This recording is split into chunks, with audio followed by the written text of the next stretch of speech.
Grabe. So, mga katits, awareness, no? Ito po ay para sa inyong lahat. Lalong-lalo na sa mga walang detector. Mayroong gumagaya ngayon sa paggamit ng horizontal one, mga katits. At ang ginagamit nilang bilang horizontal ay Japanese one. Sa hindi nakakaalam, ang Japanese one ay made in US po yan.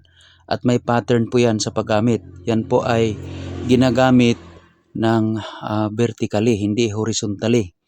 Pinapangalanan lang ng Japanese one, ngunit ang maker niyan, ang original ay made in US. Now, sa horizontal one, mga katits, tayo lang po ang nag-iisa na mayroong horizontal one at kunti lang po ang binabahagian natin nito kasi talagang masisilan po ang horizontal one. Isang sikretong gamit po natin yan. At ngayon, mga katits, may nakikita tayong ang Japanese one nila ay ginagamit horizontally since naglabas tayo ng video about sa paggamit ng horizontal one.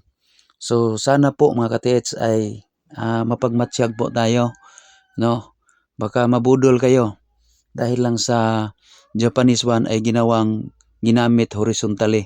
So hindi po yan ang tamang paggamit ng Japanese one kung ang detector nila ay Japanese one. Yan po ay naka-vertical ang paggamit, hindi horizontally. Ang horizontal one naman ay tayo lang po ang may pattern nito, no? Kung sasabihin nila na sila ay mayroong horizontal one, mga katits, tanungin ninyo kanino galing ang horizontal one.